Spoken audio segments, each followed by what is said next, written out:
ನೇರವಾಗಿ ಬರೋದಕ್ಕೆ ಇವ್ರ ಕ್ರಿಕೆಟರ್ಸ್ ಕೈಲಿ ಸಾಧ್ಯ ಆಗಬಹುದು. ನಮ್ಮ ಸರ್ಕಾರ ನೆರವಾಗಿದ್ಯಾ ಇಲ್ವೋ ಗೊತ್ತಿಲ್ಲ. ಒಂದು ಘಟನೆ ನಡೀತು, ಅದನ್ನು ಯಾರೂ ಹೇಳಿಲ್ಲ. ನಮಸ್ಕಾರ ಗರು. ಇದೇ 3ನೇ ತಾರೀಕು ನಮ್ಮ RCB ಮ್ಯಾಚ್ ನಡೀತು. RCB ಮ್ಯಾಚ್ ಗೆದ್ರು. ಅದನ್ನು ನೋಡಬೇಕು ಅಂತ ತುಂಬ ಜನ ಮುಗಿಬಿದ್ದು ಅದರಲ್ಲಿ ಕಾಲು ತೊಳಿತಲ್ಲಿ ಒಂದು 11 ಜನ ಸತ್ತೋದ್ರು ಅಂತ ಗೊತ್ತಾಯ್ತು.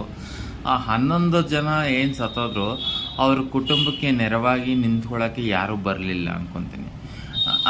ಆ ಥರ ನೆರವಾಗಿ ಬರೋದಕ್ಕೆ ಇವ್ರ ಕ್ರಿಕೆಟರ್ಸ್ ಕೈಲಿ ಸಾಧ್ಯ ಆಗಬಹುದು. ಯಾಕಂದರೆ ಅವರು ಗೆದ್ದಿರೋ ಮ್ಯಾಚ್ಗೆ ಅವ್ರಿಗೆ ಗಿಫ್ಟ್ ಪ್ರೈಸು ಅಂತ ತುಂಬಾ ಬಂತು.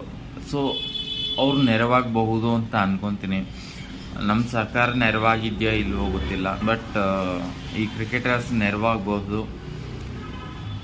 ಆ ಥರ ಯಾರಾಗಬಹುದು ಅನ್ನೋದು ನೀವು ಕಮೆಂಟಲ್ಲಿ ತಿಳಿಸಿ. ಆ್ಯಂಡ್ ಒನ್ ಮೋರ್ ಥಿಂಗ್ ಏನಂತಂದರೆ, ಈ ಕ್ರಿಕೆಟರ್ಸು ಮತ್ತು ಗೆದ್ದಿರ್ತಕ್ಕಂಥ ಕಪ್ ಏನಿದೆ ಅದನ್ನು ನೋಡಬೇಕಂತ ಮಾರದಿನ ತುಂಬ ಜನ ಮುಗಿಬಿದ್ರು.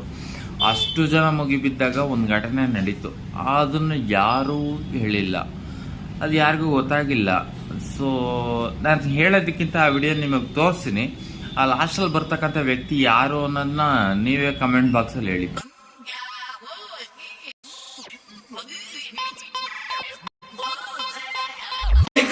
ढिंका चिका ढिंका चिका ढिंका चिका रे ए ए ए ए ए ए ढिंका चिका ढिंका चिका ढिंका चिका ढिंका